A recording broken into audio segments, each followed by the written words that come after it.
Assalamualaikum dan salam sejahtera. Hari ini saya dan juga dua orang ahli kumpulan saya ingin menerangkan tentang tanda baca.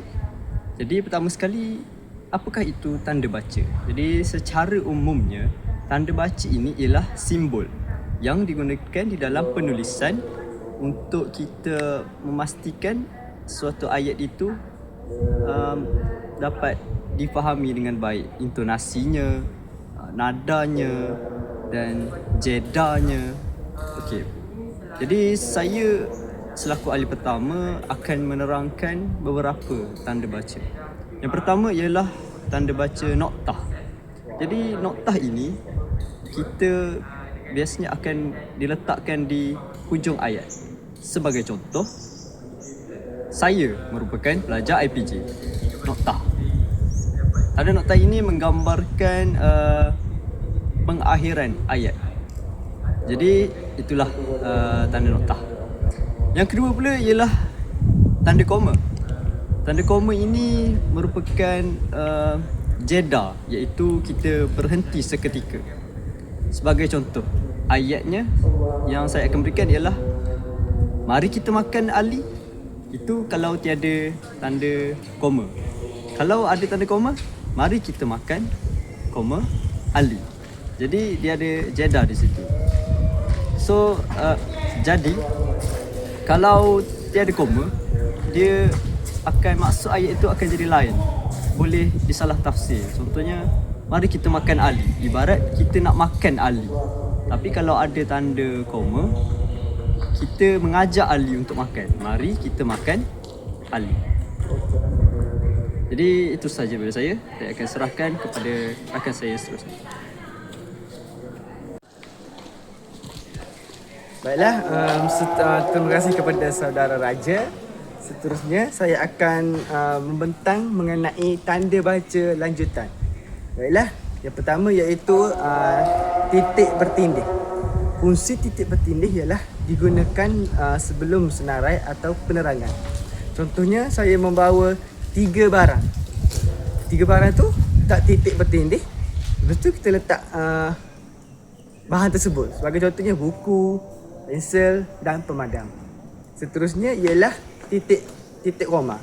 Titik koma ni maksudnya atas titik, bawah tu koma. Fungsinya ialah untuk memisahkan dua ayat yang berkait rapat. Sebagai contoh, Ali rajin belajar. Dia sering memperoleh keputusan yang cemerlang. Kalau kita tak letak titik koma itu, dia akan menjadi ayat tu akan macam bersambung. Sebab tu kita letak titik koma untuk memisahkan dua ayat yang berkait rapat. Ya, seterusnya iaitu tanda petik. Tanda petik ialah fungsinya untuk mengapit dialog atau petikan. Sebagai contoh kita boleh cakap guru berkata, lepas tu kita guna tanda petik itu, sila siapkan tugasan sebelum hari Jumaat. Maksudnya ini untuk membuat ayat itu penting. Sebab tu kita letak tanda petik.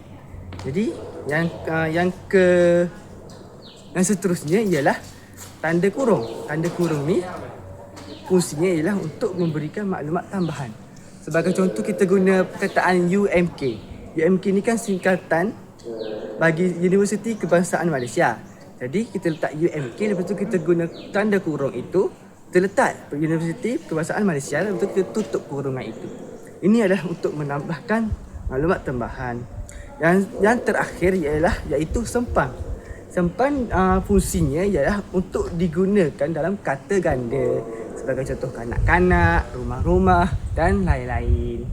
Jadi itu sahaja daripada saya, iaitu tanda baca lanjutan. Seterusnya saya akan berikan kepada rakan saya yang terakhir.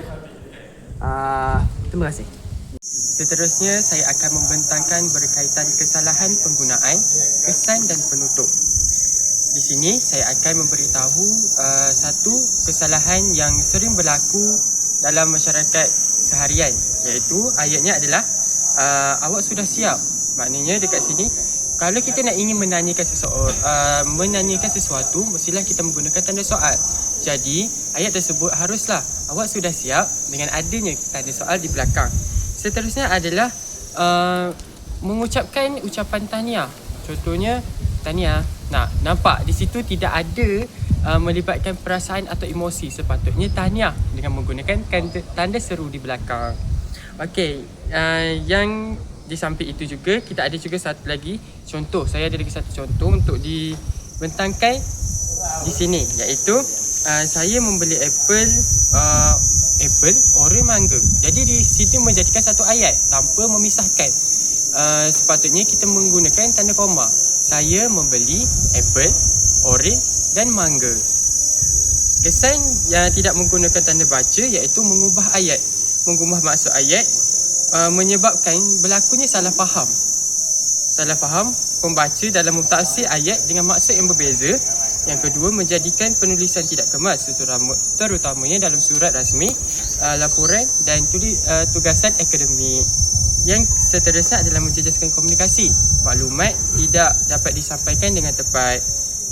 Sebagai penutup, tanda baca merupakan aspek yang sangat penting dalam penulisan bahasa Melayu. Penggunaan bukan sahaja membantu menjelaskan maksud sesuatu ayat, malah dapat mengelakkan salah tafsir serta meningkatkan keberkesanan komunikasi. Oleh itu, setiap individu perlu menguasai penggunaan tanda baca dengan betul agar penulisan menjadi lebih jelas, teratur dan berkesan. Sekian, terima kasih.